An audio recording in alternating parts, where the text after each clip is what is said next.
Alright guys, this is the second video to the Intensity channel. Just before we go off and start talking about what's going on, just to introduce myself, I'm the coach, Haynes, and I'm Jimbo, guys. How are you? Yeah, so the game plays on another dispatch CTF playing against Quad Dynasty, which is Strix, Pimp, Ethnic and Spike. Yeah. That's just pre-EGO9 gameplay. I don't think this is the full QD squad who went to EGO9. They did have someone called Lion, but I'm not sure if Pimp is Lion, like changing of tags, but you never know. Sorry if it is. Fair dues. Anyway, yeah, so just gonna go off and talk about like the importance of a team sticking, because a lot of people did like teams down the lower end of the region of placements did end up splitting, but obviously I just reckon if a lot of teams did just stick it out at other events and just keep working it out, then obviously I reckon they'd eventually get the placements they wanted, instead of like after every event changing like what they want to do. So the teamwork you do gain from playing with the same guys all the time is insane. Like the teamwork over a couple of months that I joined VYE Intensity, the teamwork that I gained with every player was just very strong. That's only one event. Like you could imagine how much you'd actually get after a couple of events staying together. Cause yeah, it's like it doesn't always come down to like skill of each player. Obviously, it's a massive factor. Yeah, the individual skill is a bonus, but yeah, but you look at like teamwork. It's team game. Keep it short. Get it out. Yeah, you know. Yeah, but like it's not always, it's not always about individual skill. Like teamwork, it's like if you get on with the people in and out the game, can you actually like have a laugh with them? Like it's not always about just like after every event changing teams. Like seeing this could work better, this could give me more opportunities. But you know what I mean? It's just, I don't get it, but obviously a lot of people want to do it, and I hope it works out for the best for them. So. Yeah, with like 7 of the top 8 teams actually changing their roster, it's going to be, you know, that's not staying on, so the teams aren't going to be at best quality as they can. You know, with HS obviously changing to 2, you expect their change will, like, their playing will change and not be as good as it should be, sort of thing. I think that change is better because obviously they went to. Oh, was he? Did he go to They went to Reflex with Chalky and Fragby, didn't they? But Fragby, yeah. So it's obviously only like. Obviously they brought Chalky back though, but like it won't be as it was at Reflex. Obviously with Riot it's a big bonus, but I don't know. Yeah, I like I said, I just reckon if a lot of teams stuck it out and just grinded the game and just worked on teamwork a lot more, then we could see like a lot more like lower base teams. I don't want to sound like but like I haven't been around that long, so I don't know whatever most people have done and not done. But I just reckon like just from going to one Halo event, if a lot of like teams just on the lower end of their placements, they just stick it out and just work together, then they could be branching up to the top 12 constantly. So the thing, like, I reckon the teams we are getting at the moment will stay, like, the top 12 will probably stay similar, except from like the 10th to 12 or something like that, because there's a lot of teams who can tell, like, who are really going for 8th place, obviously us being one of them.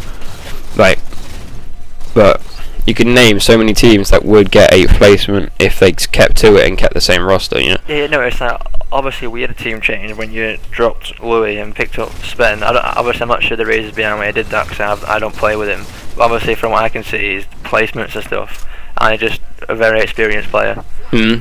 But I think, I don't really want to get into too much detail of like why we got rid of Lou or anything like that, but I believe we could get higher placement than we did, because on the Saturday night I really felt like we could go higher and probably like beat Devastation with the way that Chalky was playing, but obviously he went clutch against Optimum. But you know, but I think that next event will easily get higher than 8th, I reckon, especially with Spen, with the way that he slays. Like just playing a couple scrims with him, he's just on top and very confident. He's always in the team chat going on about his plus 20s. Yeah, he's going crazy saying I'm dropping plus 20 bombs. Yeah, just before I do forget, I just want to mention, on the start of our first video, Carpo was saying about like sponsor stuff and it may like made people aware that we're actually not with VOE, but we are with VOE. We're just not 100% sure what's actually going on, just because we've not heard from him for a while. Yeah, the guy from VYE, Dan, he's not sure what's happening at the moment. So as it stands, we're still with VYE, but we are obviously still looking, or we're not planning on changing, but we're just getting. At the moment, we are just looking at other and obviously he knows this, Dan, because he's not sure what's going on with VOE. Like actually, not just like as in like us sticking with them or leaving them. With the VYE company, like he's not sure. Yeah. Or staying. There's a bit of a situation going on, but none is gone into that because that's not really our place to say. But that's the brief of what happened at the start of the last video. Yeah, just to clear it up. The thing he did just trying to we are looking for other sponsors, but we're not necessarily leaving VYE. We're doing it as a backup sort of thing. So if VYE does suddenly disappear, then we've got someone to go to. That's the reason why he's saying that. Yeah, that could sound a bit off, but Dan knows that, and he's like, oh yeah, fair enough, because we're not sure what's going on with York, so just like approach other options just to make sure what's going on. So yeah, the next thing we're going to on about is like the importance of a coach, but I'm not going to talk about that too much. I'll let Jimbo go on that, because I'll be a bit hypocritical towards the subject. You already say you're the best coach going around anyway, so. Yeah. Alright, so when we had Haynes approach us to be a coach as our team, I was the only one going against it, because me personally, like being new to everything, I didn't really think a coach was that. Like, you didn't really need it, but when at the event, it really did show me how much like a coach can make a change. Obviously, with Haynes trying to trash talk most of the time, but you can I usually have to time the overshield or a weapon like that, and me not having to do that makes me be able to concentrate on the way I'm playing or where everyone's going. So it's a lot more better having the coach. Like, if it doesn't even matter if it's a good coach, you can pick up anyone. Like, I saw a lot of the top players were coaching the lower level teams because it's having a coach is a big benefit. I was thinking that when I was watching I think it was NMB versus, was it Revolt, Oddbox's team? It was I think, I'm not sure what it was. It might have been like a loser bracket game or something, but I remember seeing Ninja coaching him, and they were like, I was just looking at Waffles' face, and he was buzzing the whole time. Oh yeah, Waffles was listening to Ninja quite a lot, because Ninja was saying he was playing quite well. That made me laugh. Yeah, because I remember watching the one of the EGL videos back, and I think they did do a listening. And you see Ninja giving him loads of advice and stuff. Obviously I'm not there to give advice. I'm just there literally just to do weapon timers and help out. But when you get coaches like that, and the trash talk, literally are so good. That's the thing. I saw reaction coaching quite a few. I know Jake Chalky did do quite a lot, and then Baines, obviously his team didn't play so well at the event, and he was going around coaching some of the bigger teams that some of the guys we were playing against. So it's good to pick up a coach. It's a big benefit. Yeah, I know that Dimmy. Oh yeah, Venom was doing it quite often, wasn't he? I saw him. He was coaching A4D, and apparently when he went to Reflex, he was also coaching them there, which is good. It's class for him, didn't it? Yeah, I thought Dimmy was a player though. I don't know why he's suddenly going around coaching, or I know he couldn't pick up a team, or no one was. He couldn't get a full team roster going. So.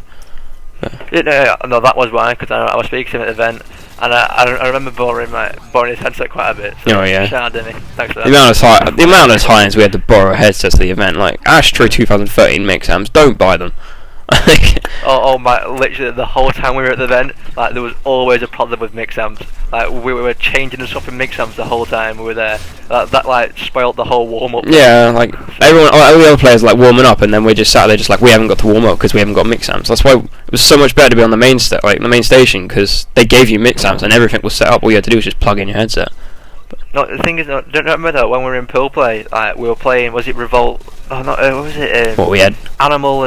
Animal Turbo Stealth team. Yes, and they were and they was going on about it was on the main stage of Farsight where the webcam was. The streaming station. And they had to they were spending ages. We were all warmed, you were all warmed up, and they were spending ages trying to sort the mix amps out. They're getting proper annoyed about it. But I think that's because some people are actually stealing the mix amps. But you can kind of expect that on the main station. People were stealing them because they had the same problem, but on the other stations. So yeah, they didn't come back at the end of the event, did they? No, I don't think so. Disappeared. Yeah. It happens, doesn't it? Yeah, you always get the dicks to do it, so you can't stop it. Welcome to the world, No, overall, I think the event was good though. It was a really good event. We were we got the placement we wanted.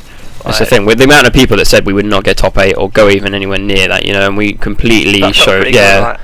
After the thread, reading the reactions of the people back home viewing it was just so nice to like seeing all the people going, oh my god, VYE actually doing well. Obviously there was me doing the only thing in I the FFA was so I could give like Slinky a bit of a win. Like, after I got to pay, I sat behind him and I said, wait. Yeah, you would. So I didn't even meet up with Slinky until like actually like a couple of minutes before I left. I didn't actually officially like talk to him or shake his hand, you know, anything like that. We're just like, oh right, hey. Because I know Slinky. You do realise he was trolling you most of the times on the thread, yeah. Yeah, no, because like Louis like sent me a quote just kind of going just like saying like I'm just doing it to annoy Joe. Like good luck with everything. I was like thanks. Yeah, like he did say that I'm just trying to troll you because he saw you reacted to it, so like he just went straight in and just went troll mode. Which this is why I'm saying to you, just let him go. I think we are gonna have to start cutting this off now, guys. So yeah, thanks for watching the second video. Like that's just our opinions on like coaches and team sticking and a bit of a tangent on mix amps and stuff. But yeah, right, we should be trying to get videos out every 2 days or on this. We're trying to like, so if you can link out or subscribe or, you know, write down any suggestions. Anyway, yeah, right guys, thanks for that. Thanks for watching. See you later. Bye.